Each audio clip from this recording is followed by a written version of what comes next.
وسیلہ تلاش کرنے کا حکم دیا گیا.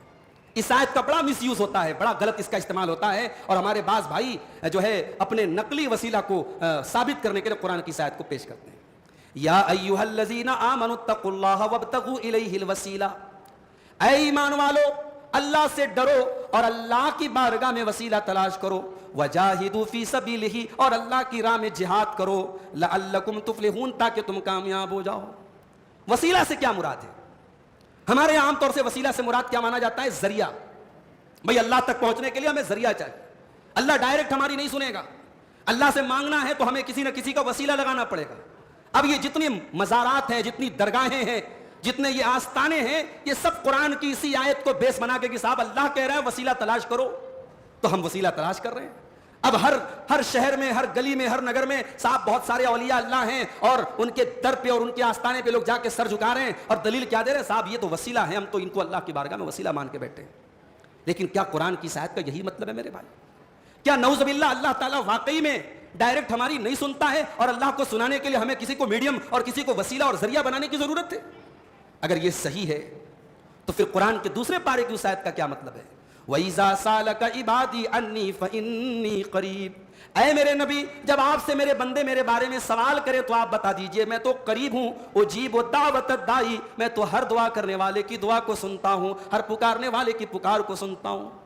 ایک طرف اللہ کہہ رہا ہے میں ہر پکارنے والے کی پکار کو سنتا ہوں, میں قریب ہوں, اور آپ نے تو اللہ کو اتنا دور بنا دیا صاحب کہ آپ کو تو وسیلوں کی ضرورت ہے. تو قرآن کی اس آیت کا بڑا مس یوز ہو رہا ہے میرے بھائی.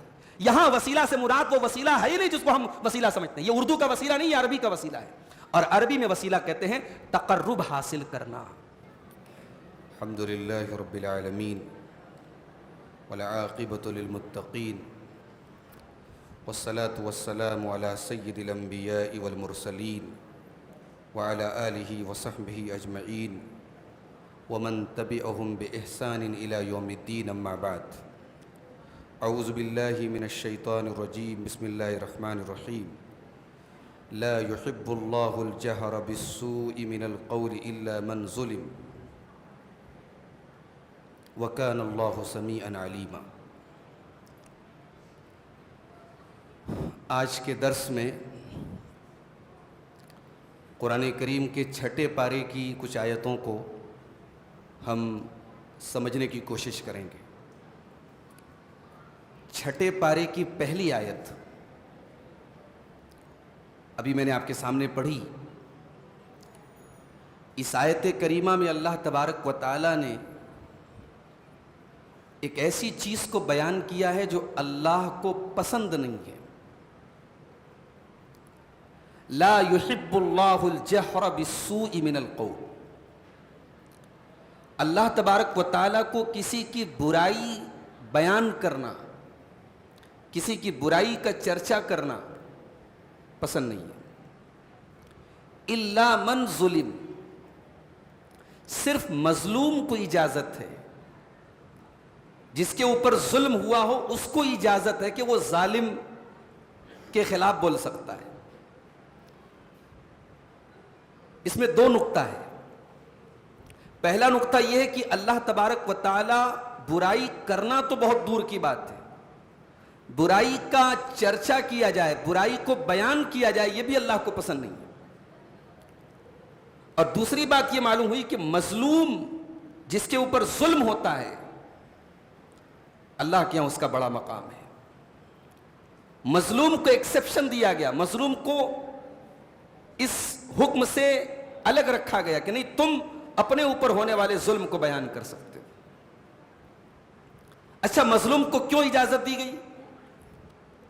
اگر مظلوم کو اس بات کی اجازت نہ دی جاتی جو میرے اوپر ظلم ہوا ہے میں اس کو بتاؤں اور بیان کروں, تو ممکن ہے کہ مظلوم کا غصہ بڑھ جاتا اور مظلوم ہتھیار اٹھا لیتا, سامنے والے سے لڑنے لگتا اور خون خرابے کی نوبت آتی. تو اللہ تبارک و تعالیٰ نے مظلوم کے غصے کو شانت کرنے کے لیے ایک اجازت دی کہ مظلوم اپنے اوپر ہونے والے ظلم کو بیان کر سکتا ہے.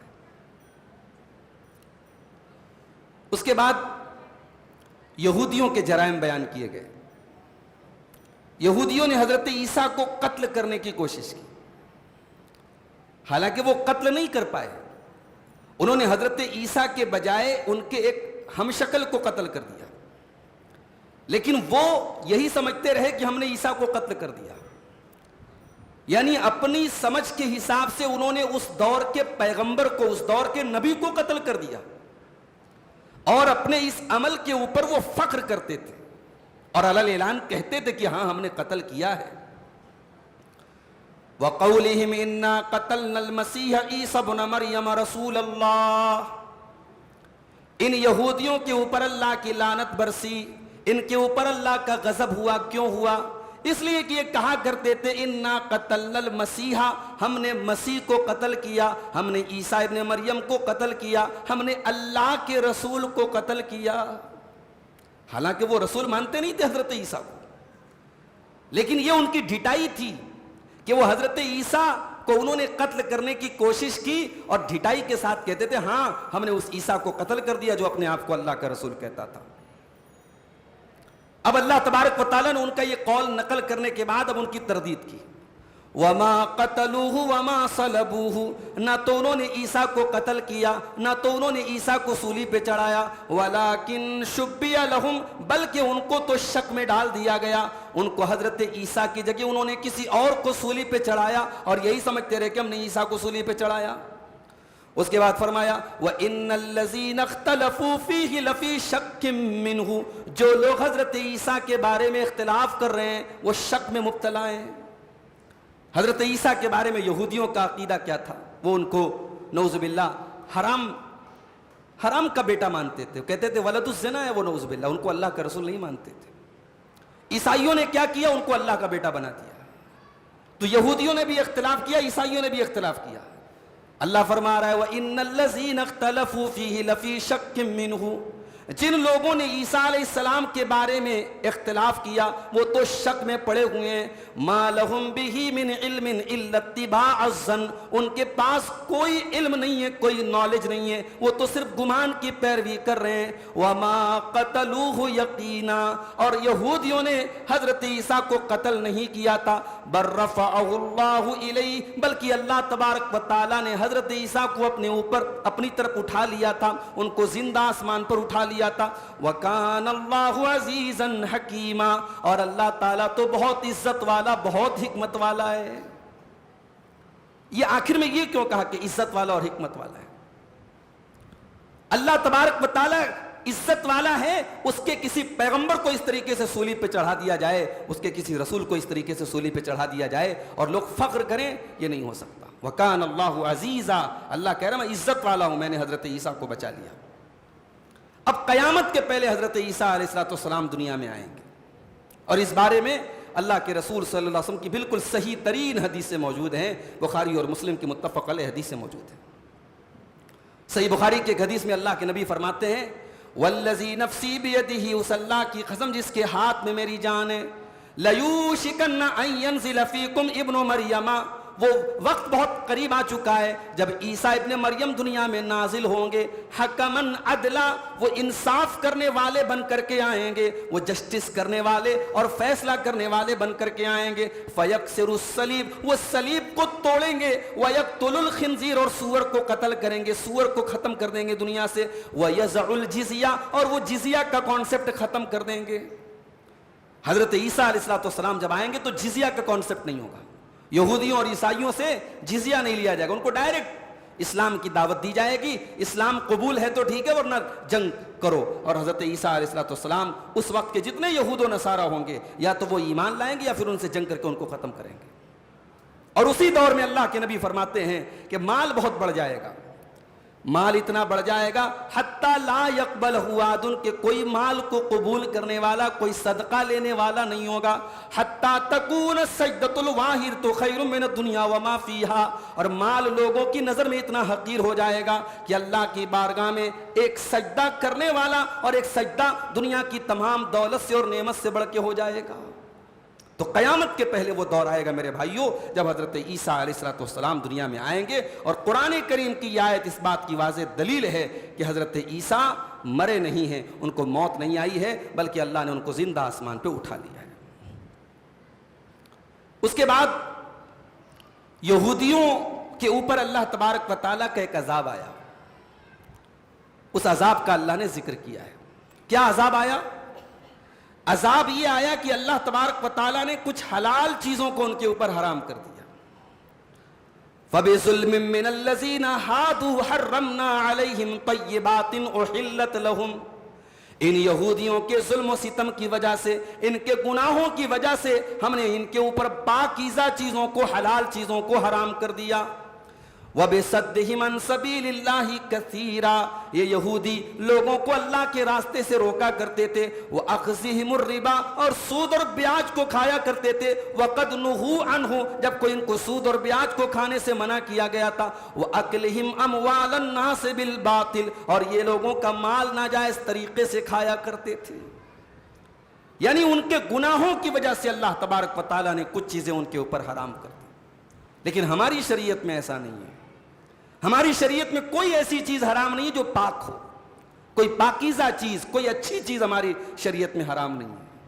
ہماری شریعت دیگر تمام شریعتوں کے مقابلے میں، پچھلے تمام ادیان کے مقابلے میں ہماری شریعت سب سے آسان شریعت ہے اور سب سے بہترین شریعت ہے. ہماری شریعت میں جتنی پاکیزہ چیزیں سب حلال ہیں، اور جتنی خبیث چیزیں ہیں، جتنی گندی چیزیں ہیں، جتنی ہمارے جسم کے لیے، ہماری روح کے لیے نقصان دہ چیزیں ہیں، وہ تمام چیزیں ہمارے مذہب میں، ہماری شریعت میں حرام ہیں. لیکن یہودیوں کے یہاں چونکہ وہ بیاج خور تھے، وہ حرام خور تھے، اللہ کے راستے سے لوگوں کو روکا کرتے تھے، تو اللہ کہہ رہا ہے کہ ان کے گناہوں کی وجہ سے ہم نے ان کے اوپر بہت سی پاک چیزیں حلال کر دی تھی.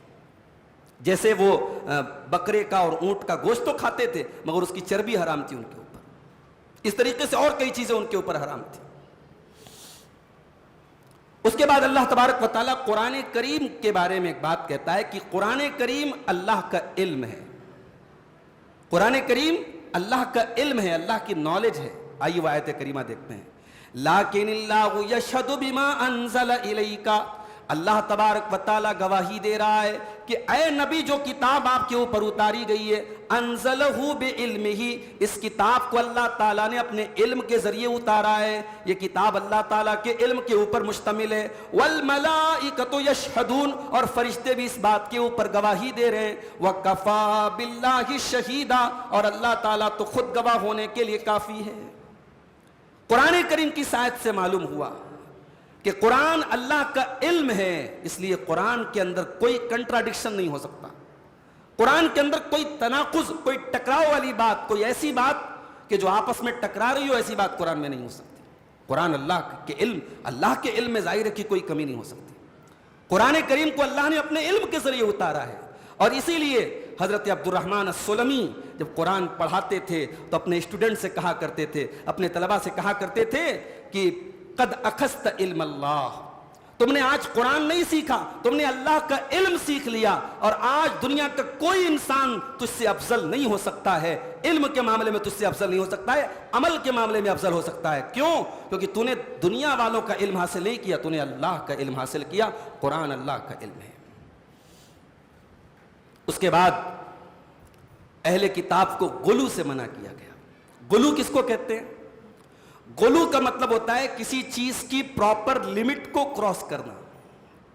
اللہ تبارک و تعالیٰ نے شریعت میں کسی چیز کی جو حد بنائی ہے، اس حد کو عبور کرنا، اس لمٹ کو کراس کرنا، اس کو غلو کہتے ہیں. یا اہل الکتاب لا تغلو فی دینکم، اے اہل کتاب یہودیو عیسائیو، تم اپنے دین کے اندر غلو نہ کرنا. وَلَا تَقُولُوا عَلَى اللَّهِ إِلَّا الْحَقَّ، اور اللہ کے بارے میں کوئی ایسی بات مت بولنا جو حق نہ ہو، جو غلط ہو، جو ناجائز ہو.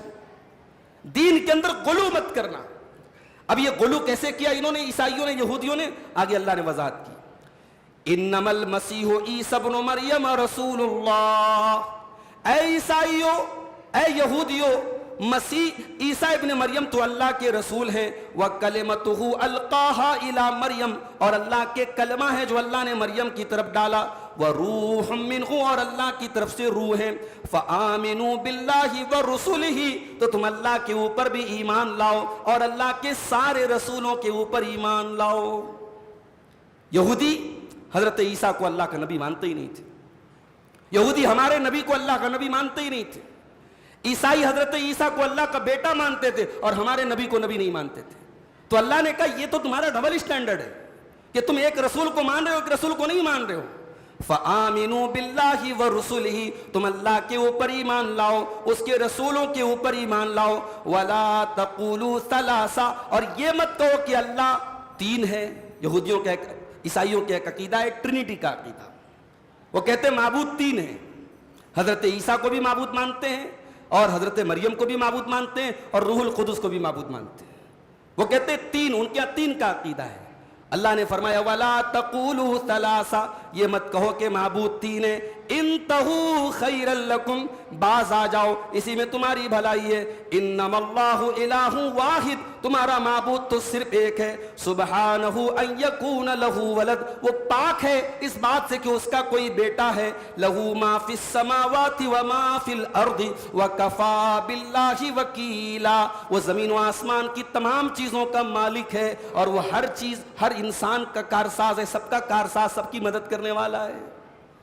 دین کے اندر غلو ایک ایسی چیز ہے جس نے یہودیوں کو تباہ کر دیا، جس نے عیسائیوں کو تباہ کر دیا. اور آج اگر میں یہ کہوں کہ مسلمانوں کو بھی اس غلو نے برباد کر دیا تو میرے بھائیوں غلط نہیں ہوگا.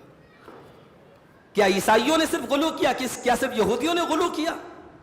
کیا مسلمانوں نے اپنے نبی کے بارے میں غلو نہیں کیا؟ کیا حضرت علی کے بارے میں لوگوں نے غلو نہیں کیا؟ ذرا آپ سوشل میڈیا پہ جائیے اور لوگوں کے ویڈیوز دیکھیے، حضرت علی کی تعریف میں جب لوگ بولنے لگتے ہیں تو بس ایسا لگتا ہے کہ بس نبی بنانا باقی ہے، بس نبوت کے درجے پہ چڑھانا باقی ہے، باقی تو ساری چیزیں حضرت علی کے بارے میں بولی دیتے ہیں. ہمارے نبی کے بارے میں صلی اللہ علیہ وسلم اتنا غلو کہ کہنے والے یہاں تک کہہ دیتے ہیں وہی جو مستوی عرش تھا خدا ہو کر اتر پڑا مدینے میں مصطفیٰ ہو کر. آپ کو کیا لگتا ہے اس سے ہمارے نبی خوش ہو جائیں گے؟ اس سے اللہ خوش ہو جائے گا؟ نہیں میرے بھائی. دین کے اندر جس کی جو حد ہے، جو لمٹ ہے، اس لمٹ کو آپ کراس کریں گے، اسی کا نام غلو ہے، اور غلو سے اللہ نے منع کیا ہے. اللہ غلو کو کبھی پسند نہیں کرتا ہے. اسی لیے اللہ کے نبی فرماتے ہیں لا تطرونی کما اطرت النصارى عیسی ابن مریم، ہو لوگو تم مجھے اتنا نہ بڑھانا جتنا عیسائیوں نے عیسیٰ ابن مریم کو بڑھایا تھا. انما انا عبد، میں اللہ کا بندہ ہوں. فقولوا عبد اللہ ورسولہ، تم مجھے اللہ کا بندہ کہا کرو، اللہ کا رسول کہا کرو، مجھے میری حد سے آگے نہ بڑھایا کرو. اللہ کے رسول کی صاف حدیث کے باوجود آج امت کا ایک بڑا طبقہ اللہ کے نبی کو حاضر و ناظر مانتا ہے، عالم الغیب مانتا ہے، انسان اور بشر ماننے سے انکار کرتا ہے، اور اللہ تبارک و تعالیٰ کی بہت ساری صفات کو وہ نبی کے لیے مانتا ہے. میرے پیارے ساتھیوں، یہی غلو ہے جس نے آج امت کے بڑے طبقے کو گمراہی کے گڈھے میں ڈال دیا ہے. اس کے بعد سورہ مائدہ شروع ہوتی ہے. سورہ مائدہ میں اللہ تعالیٰ نے ایک اصول بیان کیا کہ کبھی کسی سے اگر دشمنی ہے تو دشمنی میں بھی آپ کو حد سے آگے نہیں بڑھنا ہے. کسی سے آپ کی دشمنی ہے تو اس کا مطلب یہ نہیں کہ آپ انصاف بھول جائیں، آپ شریعت بھول جائیں، آپ کا جو جی چاہے کریں. صحابہ کرام نے جب مکہ کو فتح کیا، بعض صحابہ کرام نے کہا الیوم یوم الملحمہ، آج لڑائی کا دن ہے، آج جنگ کا دن ہے، آج بوٹی بوٹی کرنے کا دن ہے. ان کے اندر غصہ تھا. اسی مکہ میں 8-9 سال پہلے انہوں نے وہ دور دیکھا تھا جب بلال کو تپتی ریت پہ لٹایا گیا تھا، جب سمیہ کو شہید کیا گیا تھا. اسی مکہ کی سرزمین پر حضرت خبیب کے جسم کی بوٹیاں کاٹی گئی تھی. اسی مکہ کی سرزمین پر اللہ کے پیارے نبی کو نماز کی حالت میں آپ کا گلا دبانے کی کوشش کی گئی تھی، آپ کی گردن پہ گندگی ڈالی گئی تھی. وہ دور صحابہ کرام نے دیکھا تھا میرے بھائی. انہیں یاد تھا کہ یہی مکہ تھا، یہی خانہ کعبہ تھا جہاں ہمیں نماز پڑھنے سے روکا گیا، ہمیں اپنا وطن چھوڑ کے مدینہ جانا پڑا.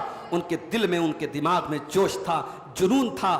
انہوں نے اپنی زبان سے کہہ دیا کہ آج ہم لڑ کے رہیں گے، آج ہم یا تو ماریں گے یا مریں گے. اس قسم کے نعرے انہوں نے لگائے. اللہ نے کیا فرمایا؟ فرمایا وَلَا يَجْرِمَنَّكُمْ شَنَآنُ قَوْمٍ أَن صَدُّوكُمْ عَنِ الْمَسْجِدِ الْحَرَامِ أَن تَعْتَدُوا. اے ایمان والو، اگر کسی قوم سے تمہاری دشمنی ہے تو دشمنی کا کہیں یہ مطلب تم نہ نکالنا کہ تم اس قوم کے ساتھ حد سے تجاوز کرنے لگنا، تم اس قوم کے ساتھ ظلم کرنے لگنا. تمہیں اس بات کی اجازت بالکل نہیں ہے. دشمنی اپنی جگہ تھی، لیکن آج تمہیں جب اختیار ملا ہے، پاور ملا ہے، تو تم اس قوم کے ساتھ بھی ناانصافی نہ کرنا، ظلم نہ کرنا، زیادتی نہ کرنا. یہ ہے اسلام کی خوبصورتی. اسلام کی خوبصورتی یہ ہے میرے بھائیوں، اسلام اپنے مخالفین پر کنٹرول پانے کے بعد بھی ان کے ساتھ ظلم کرنے کی اجازت نہیں دیتا ہے. اور آج اسلام کے دشمن فلسطین میں ہمارے معصوم بچوں کو مار رہے ہیں میرے بھائیوں. اور یہ وہ لوگ ہیں جو دنیا میں امن کے اور شانتی کے پرتیک مانے جاتے ہیں, اور جو اپنے آپ کو بڑے لبرل اور بڑے سیکولر اور بڑے امن کے اور شانتی کے دودت کہتے ہیں. آج ان کا یہ حال ہے. وہاں ہزاروں لاکھوں کی تعداد میں بچے مارے گئے, عورتیں ماری گئیں, ان کے پاس کھانے پینے کی ضرورت کی چیزیں نہیں ہیں, اور دنیا کے کانوں پہ چوں نہیں رینگ رہی ہے. میرے پیارے ساتھیوں, اسلام کا ریکارڈ تو یہ رہا ہے. قرآن کہتا ہے کہ کسی سے دشمنی بھی ہے تو آپ کو حد سے تجاوز کرنے کی اجازت نہیں ہے. اس کے بعد اللہ تعالیٰ نے ایک اصول بیان کیا, فرمایا وَتَعَاوَنُوا عَلَى الْبِرِّ وَالتَّقْوَى, اور اے ایمان والو تم ایک دوسرے کی مدد کیا کرو نیکی کے کاموں میں اور تقوی کے کاموں میں. اچھے کاموں میں تم ایک دوسرے کی مدد کیا کرو اور تقوی کے کاموں میں ایک دوسرے کی مدد کیا کرو. وَلَا تَعَاوَنُوا عَلَى الْإِثْمِ وَالْعُدْوَانِ, اور کبھی بھی گناہ کے کام میں اور ظلم کے کام میں, زیادتی کے کام میں ایک دوسرے کی مدد نہ کیا کرو. یہ بہت بڑا پرنسپل بیان کیا اللہ نے, اصول بیان کر دیا. صرف گناہ کرنا غلط نہیں ہے, گناہ میں سپورٹ کرنا بھی غلط ہے. کسی کے اوپر ظلم ہو رہا ہے تو ظلم کرنے والا بھی مجرم ہے, اور اس ظلم کے اوپر چپی سادھنے والا اور اس ظلم کے اوپر کسی بھی طریقے کا سپورٹ کرنے والا بھی مجرم ہے. قرآن کریم کی آیت ہمیں بتاتی ہے کہ مسلمان کا اصول ہمیشہ یہ ہونا چاہیے کہ ہم ظلم کے خلاف کھڑے ہوں, ہم گناہ کے خلاف کھڑے ہوں, ہم عدوان کے خلاف کھڑے ہوں, اور جہاں نیکی کی بات آ جائے, جہاں بھلائی کی بات آ جائے, جہاں ویلفیئر کی بات آ جائے, ہم نیکی کے کاموں میں ایک دوسرے کے سپورٹ کیا کریں. اس کے بعد قرآن کریم کی وہ آیت ہمارے سامنے آتی ہے جس آیت میں اللہ تبارک و تعالیٰ نے دین کے کمپلیٹ ہونے کا اعلان کیا. اليوم اکملت لکم دینکم واتممت علیکم نعمتی ورضیت لکم الاسلام دینا. یہ آیت کب اتری تھی؟ اللہ کے پیارے نبی صلی اللہ علیہ وسلم جب حج کر رہے تھے اور میدان عرفات میں آپ تھے. عرفہ کا دن تھا, 9 تاریخ تھی ذی الحجہ کی. اس موقع پر قرآن کی آیت اتری تھی, اليوم اکملت لکم دینکم, اے نبی آج میں نے تمہارے لیے تمہارے دین کو مکمل کر دیا. اے مسلمانوں آج میں نے تمہارے دین کو مکمل کر دیا. وَأَتْمَمْتُ عَلَيْكُمْ نِعْمَتِي, اور میں نے اپنی نعمت کو تمہارے اوپر تمام کر دیا. اللہ کی سب سے بڑی نعمت اسلام ہے میرے بھائی. اللہ تبارک و تعالیٰ اسلام کو کمپلیٹ کرنے کے بعد کہہ رہا ہے کہ میں نے اپنی نعمت کو تمام کر دیا. میری سب سے بڑی نعمت یہی اسلام ہے جو آج میں نے تمہارے اوپر مکمل کر دیا. وَرَضِيتُ لَكُمُ الْإِسْلَامَ دِينًا, اور میں نے اسلام کو تمہارے لیے دین کے طور پر پسند کر لیا. اب کوئی اور دین لے کر کے تم آؤ گے تو ایکسیپٹ نہیں کیا جائے گا, قبول نہیں کیا جائے گا. اسی آیت کو سامنے رکھ کر کے امام مالک رحمۃ اللہ علیہ نے بڑا ہسٹوریکل سینٹنس اور بڑا ہی تاریخی جملہ کہا تھا جو آج بھی سونے کے حروف سے لکھے جانے کے قابل ہے. امام مالک نے کیا کہا تھا؟ کہا تھا جس نے اسلام کے اندر کوئی بدعت نکالی, کوئی نیا کام نکالا, گویا کہ اس نے یہ کلیم کیا, یہ دعویٰ کیا کہ محمد رسول اللہ صلی اللہ علیہ وسلم نے اللہ کے دین کو پورا نہیں پہنچایا, اور یہ بدعت کر کے, یہ نیا کام کر کے اللہ کے دین کو کمپلیٹ کر رہا ہے, اللہ کے دین کو مکمل کر رہا ہے. اس لیے کہ قرآن 1400 سال پہلے کہہ رہا ہے, اور امام مالک تو نبی کے انتقال کے 100 سال بعد کے ہیں, یعنی وہ اپنے سے 100 سال پہلے کی بات کر رہے ہیں کہ قرآن تو کہہ چکا ہے الیوم اکملت لکم دینکم, اے نبی آج میں نے تمہارے لیے دین کو مکمل کر دیا. امام مالک کہتے ہیں فما لم یکن یومئذ دینا فلا یکون اليوم دینا. اس آیت کے نازل ہونے کے ٹائم جو چیز دین کے اندر شامل نہیں تھی وہ آج بھی دین کے اندر شامل نہیں ہو سکتی. یہ امام مالک اپنے دور میں کہہ رہے ہیں, آج سے 1300 سال پہلے, کہ جو چیز نبی کے دور میں اس آیت کے نازل ہونے کے ٹائم دین کا حصہ نہیں تھی وہ آج بھی دین کا حصہ نہیں ہو سکتی ہے. اور آج ہم 1445 ہجری میں اور عیسوی کیلنڈر کے حساب سے 2024 کے رمضان میں ہم بیٹھ کر کے یہ بات کہہ رہے ہیں کہ جو چیز نبی کے دور میں دین کا حصہ نہیں تھی اور قرآن کی اس آیت کے نازل ہونے کے وقت دین کا حصہ نہیں تھی وہ آج بھی دین کا حصہ نہیں ہو سکتی میرے بھائی. اس کے بعد تیمم کا ذکر کیا اللہ نے. کل میں نے تیمم کے بارے میں بتایا تھا. تیمم کا ذکر کرنے کے بعد اللہ نے ایک بڑی پیاری بات ارشاد فرمائی.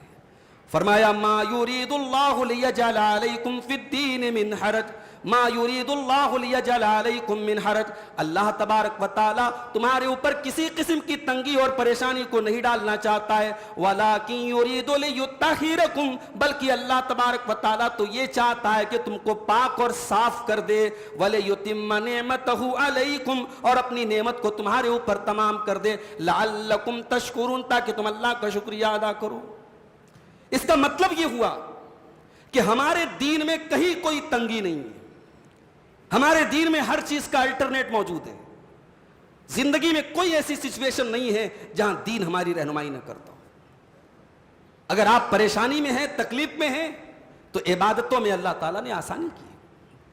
بھئی بیمار ہے انسان، شوگر پیشنٹ ہے، کوئی ایسی بیماری ہے جو دائمی بیماری ہے، وہ بیماری ختم نہیں ہو سکتی، لا علاج بیماری چل رہی ہے بیماری، اب روزہ رکھنا ہے، کیا اسلام میں آپشن نہیں ہے؟ آپشن ہے، کوئی بات نہیں بھی، لا علاج بیماری ہے، ٹھیک ہے، وہ روزہ نہیں رکھ سکتا، روزہ بھی نہیں رکھتا، قضا بھی نہیں کر سکتا، کیونکہ بیماری تو لا علاج بیماری ہے۔ تو اللہ نے فرمایا کہ وَعَلَى الَّذِينَ يُطِيقُونَهُ فِدْيَةٌ طَعَامُ مِسْكِينٍ، وہ روزہ کے بدلے ایک مسکین کو کھانا کھلائے گا۔ عورت ہے، پریگننٹ ہے، بچے کو دودھ پلا رہی ہے، روزہ رکھنے کی حالت میں اپنے جسم کو اور بچے کو نقصان پہنچنے کا ڈر ہے، کوئی بات نہیں، روزے کی بعد میں قضا کر لے، آپشن دیا گیا۔ سفر میں آدمی ہے، گھر کے جیسی فیسلٹی نہیں ہے، یا فیسلٹی ہے تب بھی اگر آپ سفر میں ہیں، شریعت نے چھوٹ دی کہ صاحب 4 رکعت کی نماز آپ 2 رکعت کر کے پڑھیے۔ اور اسی لیے علماء کہتے ہیں کہ جہاں اللہ تعالیٰ نے رخصت دی ہے وہاں رخصت کا فائدہ اٹھانا چاہیے۔ اگر اللہ تعالیٰ نے کہا ہے کہ 4 کی 2 پڑھنا ہے تو ہمیں 2 ہی پڑھنا ہے، وہاں صاحب متقی بننے کہ صاحب نہیں ہم تو 4 پڑھیں گے، ہم تو سنتیں بھی پڑھیں گے، نہیں، اللہ تعالیٰ نے معاف کیا ہے، سنتیں پڑھنے کی ضرورت نہیں ہے، 4 والی نماز کو 2 پڑھنا ہے۔ سفر میں آپ ہیں، ظہر اور عصر کی نماز کو جمع کر لیجئے، آپ مغرب اور عشاء کی نماز کو جمع کر لیجئے۔ تو یہ دین میرے بھائیوں آسان ہے، مگر یہ بات یاد رہے، دین آسان ہے، آلریڈی آسان ہے، اس میں اور آسانی کرنے کی ضرورت نہیں ہے۔ آج کل کیا ہو رہا ہے صاحب، تراویح کی نماز مثال کے طور پہ لے لیجئے، ابھی ہمارے ایک دوست کا ویڈیو آیا، ممبئی کے ہیں وہ، انہوں نے کہا صاحب ممبئی کی بہت ساری مسجدوں میں آدھا پارہ تراویح ہو رہی ہے۔ سال میں 1 مہینہ رمضان آتا ہے، اور رمضان کی راتوں کی یہ نماز ہے جس کو ہم تراویح کہتے ہیں، اور اہل حدیث ماشاءاللہ 8 رکعت پڑھتا ہے۔ پوچھو کیوں پڑھتا ہے؟ کہتا ہے صاحب نبی نے 8 سے زیادہ نہیں پڑھی۔ بھئی تمہیں یہ پتا ہے نبی نے 8 سے زیادہ نہیں پڑھی، تمہیں یہ نہیں پتا نبی لمبی پڑھتے تھے؟ تم نے اپنی سہولت کے لیے، اپنی آسانی کے لیے کہیں پاؤ پارا، کہیں آدھا پارا، یعنی آپ جان چھوڑانا چاہتے ہیں؟ آپ کو یہ 8 رکعت تراویح بھی بھاری گزر رہی ہے اور آپ اس کو اور آسان کرنا چاہتے ہیں؟ تو اگر آسان ہی کرنا ہے تو کل پھر ایسا دور بھی آئے گا کہ صاحب آپ کہیں گے 5 ٹائم کی نماز بہت بھاری ہو رہی ہے، فجر کی نماز بڑی مشکل ہے، رات کو 2 بجے ہم لوگ سوتے ہیں، ایسا کرو 4 ٹائم کی نماز کر دی جائے۔ تو دین مقرر ہو چکا ہے، اب دین میں میرے بھائیوں اب مزید آسانی کرنے کی ضرورت نہیں ہے، دین میں آلریڈی آسانی ہے۔ ایک صاحب کا بیان میں نے سنا، انہوں نے کہا صاحب جو مزدور آدمی ہے وہ روزہ نہ رکھے، بعد میں قضا کر لے۔ کہاں سے فتویٰ دے دیا بھائی آپ نے؟ اسلام میں تو کوئی ایسا آپشن نہیں ہے۔ یا ایھا الذین آمنوا کتب علیکم الصیام، اے ایمان والو تم سب پر روزہ فرض ہے، مزدور پر بھی، امیر پر بھی، غریب پر بھی، اور جوان پر بھی، بوڑھے پر بھی، سب پر فرض ہے۔ ہاں آپ کا اگر ہارڈ ورک ہے، گرمی کا موسم ہے، آپ تھوڑے اپنے کام میں کچھ آگے پیچھے کر لیجئے، صبح آپ 11 بجے تک کام کیجئے، رات میں آپ کچھ کام کر لیجئے، کچھ آگے پیچھے کر لیجئے۔ رمضان تو 1 ہی مہینے کے لیے، باقی 11 مہینے آپ کے پاس پورے کام کرنے کے موجود ہیں۔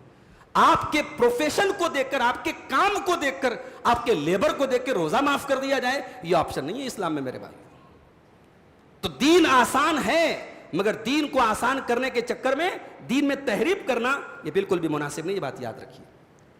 اس کے بعد اللہ تعالیٰ نے ایک بات یہ بیان کی کہ یہودیوں نے بہت سارے گناہ کیے تھے، اس گناہ کی ایک سزا ان کو یہ ملی کہ ان کا دل سخت ہو گیا۔ ہائے ہائے ہائے، دل کا سخت ہو جانا بہت بڑی مصیبت ہے میرے بھائی۔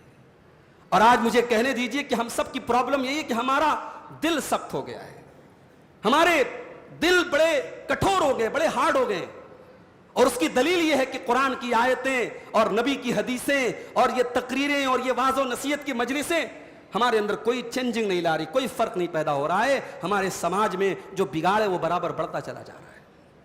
اللہ نے فرمایا فَبِمَا نَقْضِهِمْ مِيثَاقَهُمْ، ان یہودیوں نے اللہ تبارک و تعالیٰ سے ایگریمنٹ کرنے کے بعد ایگریمنٹ کو توڑ دیا. فَبِمَا نَقْضِهِمْ مِيثَاقَهُمْ لَعَنَّاهُمْ، ہم نے ان کے اوپر لعنت فرمائی. وَجَعَلْنَا قُلُوبَهُمْ قَاسِيَةً، اور ہم نے ان کے دلوں کو سخت کر دیا، ان کے دلوں کو ہم نے سخت بنا دیا. يُحَرِّفُونَ الْكَلِمَ عَن مَّوَاضِعِهِ، اور جب دل کو سخت کر دیا تو یہ اللہ کے کلام میں تحریف بھی کرنے لگے، یہ تورات کے اندر تحریف بھی کرنے لگے. وَنَسُوا حَظًّا مِّمَّا ذُكِّرُوا بِهِ، اور جو علم ان کو دیا گیا تھا اس علم کا ایک بڑا حصہ یہ بھولا دیا، انہوں نے بھول گئے. اس کا مطلب یہ ہوا کہ جب انسان گناہ کرتا ہے تو اللہ کی کتاب کے علم سے بھی وہ محروم ہو جاتا ہے. اسے قرآن سمجھ میں نہیں آتا، اسے شریعت سمجھ میں نہیں آتی. تو قرآن و حدیث کا علم اگر حاصل کرنا ہے تو گناہوں سے بچنا پڑے گا میرے بھائی. اگر آپ دین سیکھنا چاہتے ہیں، اگر آپ اسکالر بننا چاہتے ہیں، اگر آپ اسٹوڈنٹ آف نالج بننا چاہتے ہیں، دین کا علم حاصل کرنا چاہتے ہیں تو گناہوں سے بچنا ضروری ہے میرے بھائی. اسی لیے امام شافعی رحمۃ اللہ علیہ اپنے استاذ امام وقی سے کہتے ہیں شکوت الی وقیع سوء حفظی فارشدنی الی ترک المعاصی. امام شافعی کہتے ہیں میں نے اپنے استاذ امام وقی سے پوچھا کہ میری یادداشت اچھی نہیں ہے، میری میموری اچھی نہیں ہے، میں کوئی چیز یاد کرتا ہوں تو جلدی سے بھول جاتا ہوں. قال، تو امام شافعی کے استاذ نے فرمایا کہ اے میرے شاگرد سن لے فَإِنَّ الْعِلْمَ نُورٌ مِّنْ إِلَٰهٍ وَنُورُ اللَّهِ لَا يُعْطَىٰ لِعَاصِي. کہا کہ اے بچے اگر علم حاصل کرنا ہے تو گناہوں سے بچ، اس لیے کہ اللہ اپنے دین کا علم گنہگار کو نہیں دیتا ہے. اگر گناہوں کی دنیا میں ڈوبے رہو گے تو اللہ اپنے علم سے محروم کر دے گا. یہاں یہودیوں کا تذکرہ کرتے ہوئے اللہ کہہ رہا ہے کہ وہ اللہ کی کتاب میں تحریف کرنے لگے. وَنَسُوا حَظًّا مِّمَّا ذُكِّرُوا بِهِ، اور جو علم ان کو دیا گیا تھا اس میں سے ایک بڑا حصہ انہوں نے بھلا دیا. اس کے بعد یہودیوں کا ایک دعویٰ اللہ نے بیان کیا، یہودیوں کا بھی عیسائیوں کا بھی. یہودی اور عیسائی کیا کہتے تھے؟ ہم اللہ تبارک و تعالیٰ کے محبوب ہیں، اللہ کے بیٹے ہیں. عیسائی کہتے تھے ہم اللہ کے بیٹے ہیں. اور آج بھی دیکھیے عیسائیوں کا کیا کانسیپٹ ہے. ان کا کانسیپٹ یہ ہے کہ عیسیٰ علیہ السلام سولی پہ چڑھ گئے، وہ گاڈ کے بیٹے تھے، اللہ کے بیٹے تھے. نعوذ باللہ، نقل کفر نہ باشد. یہ بات کہتے ہوئے بھی میری زبان تھرتھرا رہی ہے. ان کا عقیدہ بیان کر رہا ہوں. کیا کہتے ہیں کہ گاڈ کے بیٹے نے اپنے آپ کو مار دیا، سولی پہ چڑھ گئے وہ، اور انہوں نے جان دے دی اور ساری انسانیت اور ساری ہیومینٹی کے گناہوں کو انہوں نے اپنے کندھے پر لے لیا. اب یہ کیا ہے میرے بھائی؟ یہ گویا کہ انسانوں کو گناہوں کا لائسنس دینا ہے کہ آ جاؤ میرے مذہب میں جڑ جاؤ، اس کے بعد جو کرنا ہے کرو، کیونکہ گاڈ کے بیٹے نے تو تمہارا سارا گناہ اپنے سر پہ لے ہی لیا ہے. جب یہ عقیدہ ہم پڑھتے ہیں میرے بھائیوں تو ہمارا دل شکر سے لبریز ہو جاتا ہے کہ اے اللہ تیرا شکر ہے، تو نے اسلام کی نعمت سے ہمیں نوازا ہے. ہمارا دین ایسی کسی بدعقیدگی کا قائل نہیں ہے، ہمارے دین میں ایسی کوئی بدعقیدگی نہیں. ہم اللہ کے کسی نبی کے بارے میں یہ عقیدہ نہیں رکھ سکتے کہ انہوں نے ساری انسانیت کے گناہوں کو اپنے سر پہ لے لیا. قرآن کیا کہتا ہے؟ لا تزر وازرۃ وزر اخری، خبردار کوئی کسی کا بوجھ نہیں اٹھائے گا. دنیا کا کوئی پیر اپنے مرید کا بوجھ نہیں اٹھائے گا، کوئی مرید اپنے پیر کا بوجھ نہیں اٹھائے گا. دنیا میں ہر انسان کو اپنے عمل کا حساب دینا پڑے گا. تو عیسائیوں کا یہ عقیدہ ہے کہ صاحب حضرت عیسیٰ سولی پر چڑھ گئے. اب وہ کہتے ہیں کہ صاحب ہم تو گاڈ کے بیٹے کے ماننے والے، ہم تو اللہ کے پیارے ہیں، لاڈلے ہیں، ہمیں اللہ عذاب نہیں دے سکتا ہے. اب اللہ تعالیٰ نے ان کے اس عقیدے کی تردید کی. وقالت اليہود والنصارى نحن ابناء اللہ واحباؤہ. یہودیوں نے کہا اور عیسائیوں نے کہا کہ ہم اللہ کے محبوب ہیں اور اللہ کے بیٹے ہیں. قل فلم يعذبكم بذنوبكم، اے نبی آپ کہہ دیجئے اگر واقعی میں ایسا ہے تو پھر اللہ تعالیٰ تمہارے گناہوں کی تم کو سزا کیوں دیتا ہے؟ بل انتم بشر ممن خلق، بلکہ تم اللہ کی مخلوقات میں سے تم بھی انسان ہو، تم بھی دوسرے انسانوں کی طرح انسان ہو، تم کوئی اسپیشل بندے نہیں ہو اللہ کے.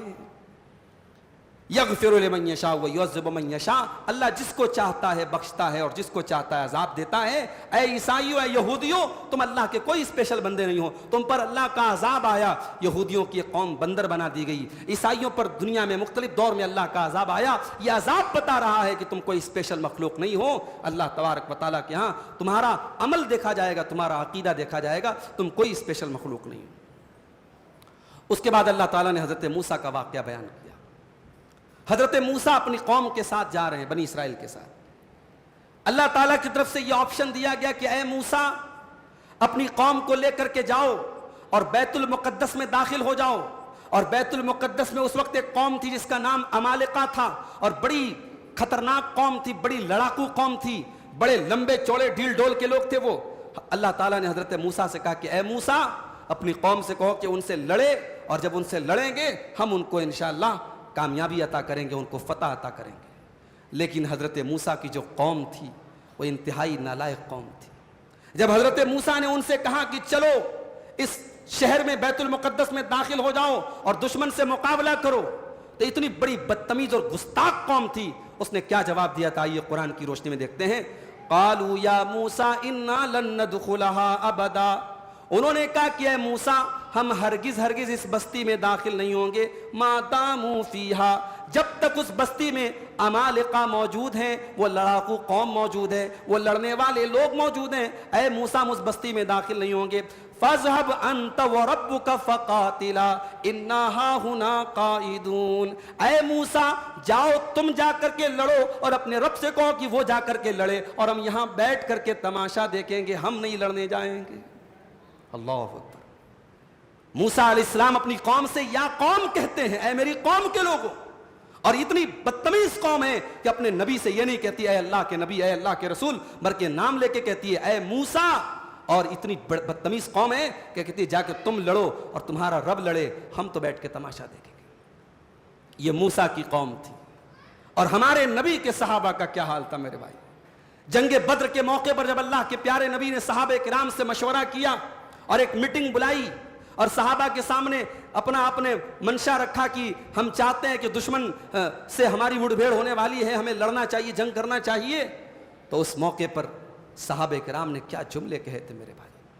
خاص طور سے انصاری صحابہ کرام جو موجود تھے انہوں نے کہا تھا اے اللہ کے نبی ہم کوئی موسیٰ کی قوم نہیں ہے جو آپ سے کہیں گے کہ آپ جا کے لڑیے، آپ کا رب لڑے اور ہم بیٹھے رہیں گے. اے اللہ کے نبی ہم آپ کے اوپر ایمان لائے ہیں. اے اللہ کے نبی اگر آپ ہم سے کہیں گے کہ سمندر کے پار چلے جاؤ لخذنا معک، ہم سمندر کے پار آپ کے ساتھ چلے جائیں گے. جہاں تک اگر آپ برق الغمات تک جو بہت دور کا علاقہ تھا عرب سے، اے اللہ کے نبی اگر آپ ہمیں برق الغمات تک لے کر کے جائیں گے، اے اللہ کے نبی آخری سانس تک ہم آپ کے ساتھ لڑتے رہیں گے. ہم میدان جنگ میں پیٹ پھیر کے بھاگنے والے نہیں ہیں. اے اللہ کے نبی ہم موسیٰ کی قوم کی طرف سے یہ نہیں کہیں گے کہ آپ جا کر کے لڑیے، آپ کا رب جا کر کے لڑے اور ہم بیٹھ کر کے تماشا دیکھیں گے. ہم تو ہر قدم پر آپ کے ساتھ ہیں اور ساتھ رہیں گے. یہی فرق ہے میرے بھائیوں حضرت موسیٰ کے ساتھیوں میں اور ہمارے پیارے نبی صلی اللہ علیہ وسلم کے ساتھیوں میں.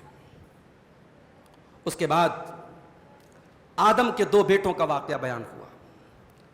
آدم کی یہ 2 بیٹے کون تھے ان کا نام نہیں بتایا گیا قرآن میں. مفسرین نے لکھا ہے کہ ایک بیٹے کا نام حابیل تھا، ایک بیٹے کا نام قابیل تھا. کوئی معاملہ تھا دونوں کے درمیان. اللہ تعالیٰ کی طرف سے دونوں سے کہا گیا کہ قربانی پیش کرو. اللہ نے حابیل کی قربانی قبول کر لی اور قابیل کی قربانی قبول نہیں ہوئی. اب جب قابیل کی قربانی قبول نہیں ہوئی تو قابیل کو طیش آیا اور قابیل حسد میں مبتلا ہو گیا، دشمنی میں مبتلا ہو گیا، اور اس نے اپنے بھائی حابیل سے کہا کہ میں تجھے قتل کر دوں گا. وَاتْلُ عَلَيْهِمْ نَبَأَ ابْنَيْ آدَمَ بِالْحَقِّ. اے نبی ان کے اوپر آدم کے دونوں بیٹوں کا واقعہ بیان کر دیجئے سچائی کے ساتھ. اذ قربا قربانا، جب ان دونوں نے اللہ کی بارگاہ میں قربانی پیش کی. فتقبل من احدہما ولم يتقبل من الآخر، ایک کی قربانی قبول ہوئی اور دوسرے کی قبول نہیں ہوئی. قال لأقتلنک، تو قابیل نے اپنے بھائی حابیل سے کہا کہ میں تمہیں قتل کر دوں گا. قال انما يتقبل اللہ من المتقین، تو حابیل بولا کہ اے میرے بھائی اگر تیری قربانی قبول نہیں ہوئی تو اس میں میرا کیا قصور ہے. انما يتقبل اللہ من المتقین، اللہ تعالیٰ تو متقی لوگوں کی قربانی کو قبول کرتا ہے. لئن بسطت الی یدک لتقتلنی، اے میرے بھائی اگر تو مجھے قتل کرنے کے لیے اپنا ہاتھ میری طرف بڑھائے گا، ما انا بباسط یدی الیک، میں اپنا ہاتھ تیری طرف نہیں بڑھاؤں گا، میں تجھے قتل کرنے کی کوشش نہیں کروں گا. انی اخاف اللہ رب العالمین، اے میرے بھائی میں اللہ سے ڈرتا ہوں جو رب العالمین ہے. ایک بھائی قتل کرنے کی بات کر رہا ہے، دوسرا بھائی کہہ رہا ہے نہیں بھائی میں تجھے قتل نہیں کروں گا، میں تو یہ چاہوں گا اگر تو مجھے قتل کرنے کی کوشش کرے گا میں ڈیفنس میں نہیں کروں گا. کیونکہ ڈیفینس کروں گا تو ہو سکتا ہے میرے دل میں تجھے قتل کرنے کا ارادہ پیدا ہو جائے اور میں تجھے قتل کر دوں. میں چاہتا ہوں کہ تیرا گناہ بھی تیرے سر پہ آئے اور میرا گناہ بھی تیرے سر پہ آئے. تو یہ دو بھائی تھے. ایک بھائی کی قربانی قبول ہوئی, دوسرے بھائی کی قربانی قبول نہیں ہوئی. کیوں نہیں قبول ہوئی؟ کیونکہ اس کی قربانی میں اخلاص اور تقوی نہیں تھا. ابھی ہم لوگ عید الفطر کا تہوار ابھی منائیں گے, پھر 2 مہینے کے بعد عید الاضحیٰ کا تہوار بھی ہم منائیں گے. وہ بھی تو ہم قربانی ہی کا تہوار مناتے ہیں. اس موقع پر بھی ہمیں قرآن کی آیت یاد رکھنی چاہیے کہ قربانی میں ہمارا موٹا تازہ جانور اللہ کیا نہیں دیکھا جائے گا, اللہ کیا ہماری نیت, ہمارا اخلاص, ہمارا تقوی دیکھا جائے گا. نیت اچھی تھی حابیل کی قربانی قبول ہوئی, قابیل کی قبول نہیں ہوئی. اور قابیل نے پھر اپنے بھائی حابیل کو قتل کر دیا. فطوعت له نفسه قتل اخی. قابیل کے نفس نے اس کے دل میں اپنے بھائی حابیل کو قتل کرنے کا ارادہ اس کے دل میں پیدا ہو گیا. اس کے نفس نے اس کو مزین کر دیا, اس کے نفس نے اس کو اٹریکٹیو بنا دیا اور اس نے اپنے بھائی کو قتل کر ڈالا. انسان کا جو نفس ہوتا ہے وہ انسان کو گناہوں پر ابھارتا ہے, اور بڑے بڑے گناہ بھی کبھی کبھی نفس جو ہے اس کو اتنا ہلکا بنا دیتا ہے, انسان سوچتا نہیں کہ میں کتنا بڑا کرائم کرنے جا رہا ہوں. یہ دنیا کا پہلا مرڈر تھا, یہ دنیا کا پہلا قتل تھا جو قابیل نے اپنے بھائی حابیل کا کیا تھا. اور اسی لیے اللہ کے پیارے نبی فرماتے ہیں, بخاری اور مسلم کی روایت ہے, کہ قیامت تک جتنے قتل ہوں گے سب کا گناہ قابیل کی گردن پہ ہوگا, آدم کے اس بیٹے کی گردن پہ ہوگا جس نے اپنے بھائی کو مارا تھا. کیوں؟ کیونکہ اس نے قتل کی شروعات کی تھی. گناہ کرنا بہت خطرناک ہے, لیکن گناہ کی شروعات کرنا, کسی گناہ کو ایجاد کرنا, کسی گناہ کا انوینشن کرنا, یہ بہت بڑا گناہ ہے میرے بھائی. قابیل نے اس قتل کی شروعات کی تھی, اس لیے قیامت تک جتنے قتل ہوں گے سب کا گناہ اس کی گردن پہ جائے گا. اور جب اس نے اپنے بھائی کو قتل کر دیا تو اب اس کو یہ سمجھ میں نہیں آ رہا تھا لاش کا کیا کروں. یہ پہلا مرڈر تھا اور پہلی لاش تھی, اس کو یہ سمجھ میں نہیں آ رہا تھا اس لاش کا کیا کروں.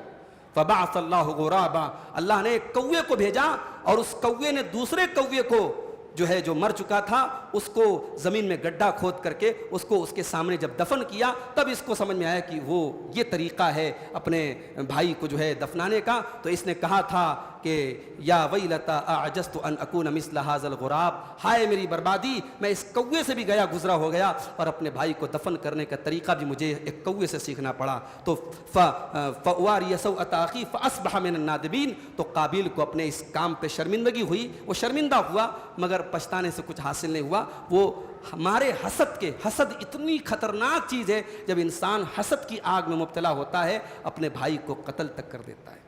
دنیا کا پہلا مرڈر ہوا ہے تو حسد کی وجہ سے ہوا ہے میرے بھائی. ابلیس نے آدم کے آگے سجدہ نہیں کیا اللہ کے حکم کے باوجود. کیوں؟ کیونکہ ابلیس نے حسد کیا تھا. اس لیے میرے بھائیوں, ہم اور آپ اپنے آپ کو حسد سے بچائیں. حسد بڑی خطرناک چیز ہے. جب ایک انسان کسی سے حسد کرتا ہے گویا وہ اللہ کی تقدیر پر بھروسہ نہیں کرتا ہے, اللہ کی تقدیر پر یقین نہیں کرتا ہے. ظاہر ہے کسی کو دولت ملی, کسی کو عزت ملی, کسی کو نام ملا, اللہ نے دیا ہے اور آپ حسد کر رہے ہیں, اس کا مطلب کہ آپ اللہ کے فیصلے پر راضی نہیں ہیں, اللہ کے فیصلے پر آپ خوش نہیں ہیں. اس کے بعد وسیلہ تلاش کرنے کا حکم دیا گیا. اس آیت کا بڑا مس یوز ہوتا ہے, بڑا غلط اس کا استعمال ہوتا ہے, اور ہمارے بعض بھائی اپنے نقلی وسیلہ کو ثابت کرنے کے لیے قرآن کی اس آیت کو پیش کرتے ہیں. یا ایھا الذین آمنوا اتقوا اللہ وابتغوا الیہ الوسیلہ, اے ایمان والو اللہ سے ڈرو اور اللہ کی بارگاہ میں وسیلہ تلاش کرو. وجاہدوا فی سبیلہ, اور اللہ کی راہ میں جہاد کرو. لعلکم تفلحون, تاکہ تم کامیاب ہو جاؤ. وسیلہ سے کیا مراد ہے؟ ہمارے یہاں عام طور سے وسیلہ سے مراد کیا مانا جاتا ہے؟ ذریعہ.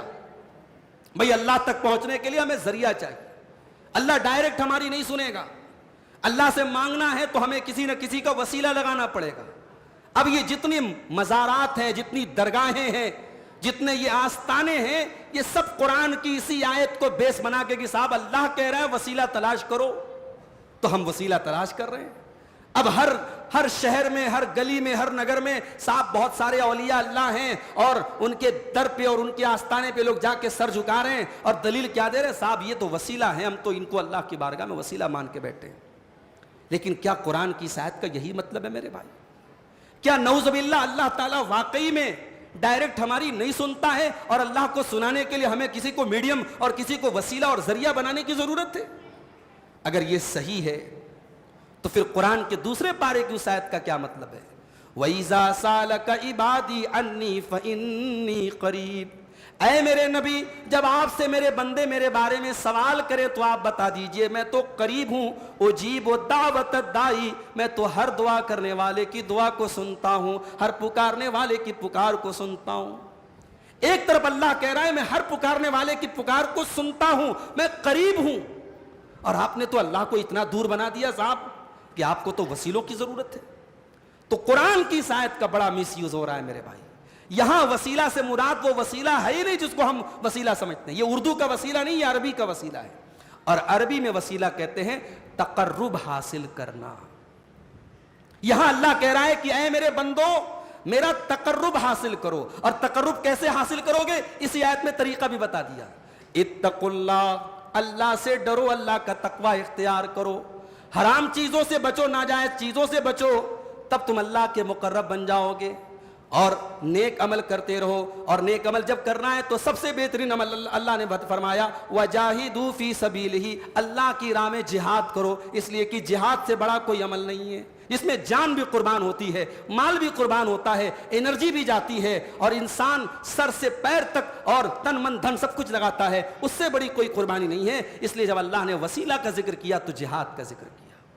تو وسیلہ میرے بھائیو ایک ہی وسیلہ ہے، اپنے نیک عمل کا وسیلہ، اپنی نیکیوں کے ذریعے، اپنے نیک اعمال کے ذریعے اللہ کا وسیلہ تلاش کرو، اللہ کا قرب تلاش کرو۔ کسی بزرگ کو، کسی امام کو، کسی نبی کو، کسی پیر کو، کسی اللہ والے کو وسیلہ بنانے کا کوئی کانسیپٹ اسلام میں نہیں ہے، یہ بالکل غلط اور فرضی ہے، اور یہ تمام دکانوں اور آستانوں کو چلانے کے لیے قرآن کریم کی آیت کی تحریف کی گئی اور اس کا غلط مطلب لوگوں نے بیان کیا ہے۔ اس کے بعد آخری آیت بیان کر کے ہم بات ختم کرتے ہیں۔ اللہ نے اپنے نبی سے فرمایا یا ایھا الرسول بلغ ما انزل الیک من ربک، اے رسول آپ کے اوپر جو دین اتارا گیا ہے، جو شریعت دی گئی ہے، آپ اس کی تبلیغ کر دیجیے، اسے پہنچا دیجیے لوگوں تک۔ وَإِن لَّمْ تَفْعَلْ فَمَا بَلَّغْتَ رِسَالَتَهُ، اور اے نبی اگر آپ نے یہ کام نہیں کیا تو آپ نے اللہ کے رسول ہونے کا حق ادا نہیں کیا۔ اس کا مطلب یہ ہوا کہ رسول نے اللہ کے کلام کو پورا پورا پہنچا دیا ہے، اللہ کے کلام میں سے کچھ بھی نہیں چھوڑا ہے۔ اور یاد کرو اللہ کے پیارے نبی نے اپنی زندگی کا آخری حج کیا تھا، اور حجۃ الوداع کے موقع پر آپ نے عرفات کے میدان میں 1.25 لاکھ صحابہ کرام سے یہ ایگریمنٹ بھی لیا تھا۔ آپ نے پوچھا تھا اے اللہ کے بندو، اے میرے صحابہ، کیا میں نے اللہ کا دین تم تک پہنچا دیا؟ کیا میں نے اللہ کی شریعت تم تک پہنچا دی؟ اور سارے صحابہ نے بیک زبان کہا تھا قد بلغت وادیت ونصحت، ہاں اللہ کے نبی آپ نے اللہ کا پیغام ہم کو پہنچا دیا، آپ نے ذمہ داری کا حق ادا کر دیا، آپ نے خیر خواہی کا حق ادا کر دیا، آپ نے کوئی کمی نہیں چھوڑی، آپ نے پورا حق ادا کر دیا۔ قرآن کریم کی یہ آیت ان لوگوں کے عقیدے کی تردید کرتی ہے جو یہ کہتے ہیں کہ صاحب قرآن کریم مکمل نہیں ہے۔ جو قرآن ہمارے پاس موجود ہے، چونکہ یہ قرآن حضرت ابوبکر صدیق کے دور میں کلیکٹ ہوا تھا، قرآن کریم کو جو موجودہ شکل ہے، اس شکل میں حضرت ابوبکر صدیق کے دور میں صحابہ کرام نے مل کر کے کلیکٹ کیا تھا، اور حضرت عثمان غنی نے اپنے دور میں اس کی کاپی بنوا کر کے تمام اسلامک اسٹیٹس میں بٹوائی تھی۔ تو مسلمانوں، اپنے آپ کو مسلمان کہنے والا ایک طبقہ یہ کہتا ہے کہ صاحب یہ قرآن جو ہے ادھورا ہے، یہ قرآن انکمپلیٹ ہے، اور اس میں اہل بیت کی شان میں اور حضرت علی کی شان میں بہت ساری آیتوں کو ڈیلیٹ کر دیا گیا ہے، حذف کر دیا گیا ہے۔ تو اوریجنل قرآن کہاں ہے؟ اوریجنل قرآن حضرت علی کے پاس تھا، پھر حضرت علی سے ان کی اولادوں کو ٹرانسفر ہوتا رہا، اور ابھی وہ 12ویں امام کے پاس ہے، اور 12ویں امام بہت جلد آنے والے ہیں، اور جب وہ دنیا میں آئیں گے تو اوریجنل قرآن لے کر کے آئیں گے۔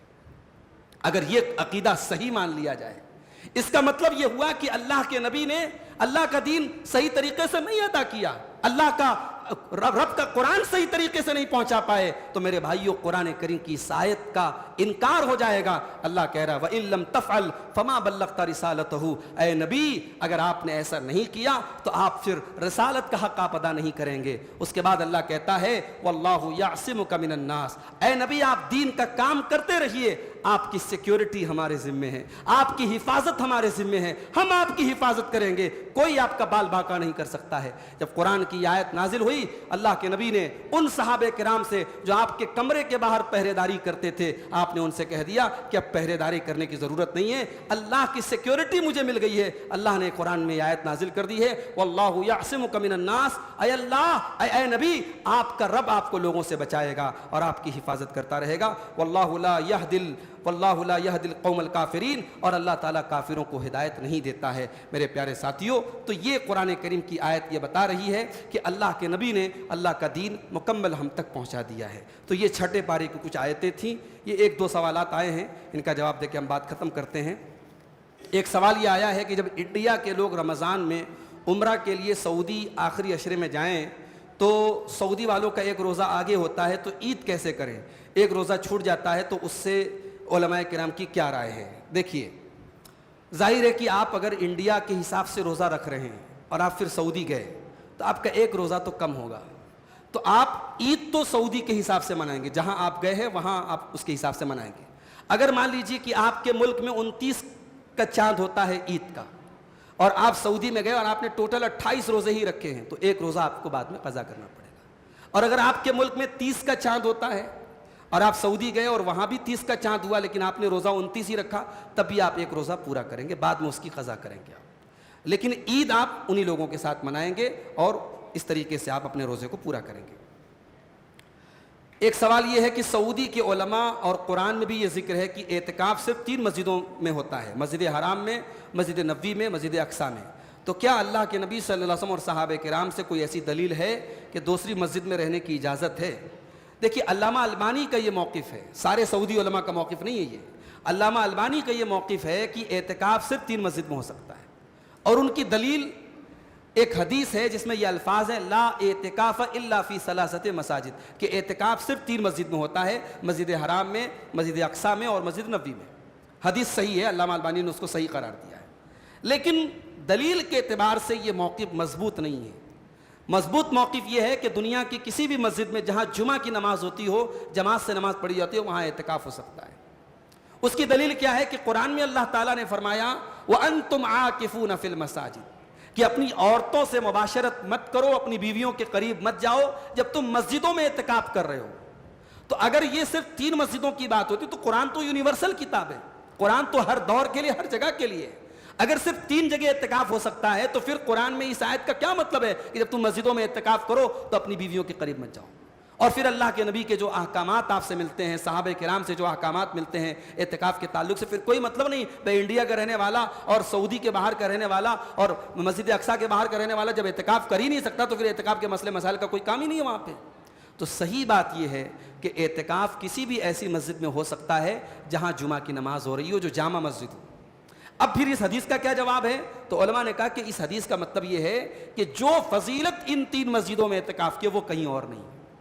لا اعتکاف الا فی ثلاثۃ مساجد کا مطلب یہ ہے کہ ان 3 مسجدوں میں اعتکاف کی جو فضیلت اور جو ثواب ہے وہ ظاہر ہے کہ کسی اور مسجد میں ملنے والا نہیں ہے, لیکن اعتکاف کسی بھی اور مسجد میں ہو سکتا ہے. یہاں عورتوں کے لیے بھی خاص طور سے یہ بات یاد رہے کہ ہمارے بہت سارے بھائیوں کے یہاں یہ کانسیپٹ ہے کہ وہ عورتوں سے کہتے ہیں کہ صاحب گھر میں اعتکاف کرو.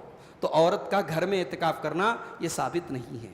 اگر مسجد میں پردے کا انتظام ہے اور ان کے لیے سیکیورٹی کا انتظام ہے, ان کی عزت و آبرو کو کوئی خطرہ نہیں ہے, تو عورت مسجد میں اعتکاف کرے گی. اور اگر ایسا انتظام نہیں ہے تو کوئی مسئلہ نہیں ہے, عورت اعتکاف نہیں کرے گی, وہ گھر میں اللہ کا ذکر کرے گی, نماز وغیرہ پڑھے گی, قرآن کی تلاوت کرے گی. جس عبادت کے حالات آپ کو اجازت نہ دیتے ہوں وہ عبادت آپ کو کرنے کی ضرورت نہیں. ویسے بھی اعتکاف کوئی فرض عبادت نہیں ہے, فضیلت والا عمل ہے. اگر کرنے کے لائق سچویشن ہے تو آپ کریں گے, اگر سچویشن نہیں ہے تو آپ کو کرنے کی ضرورت نہیں ہے.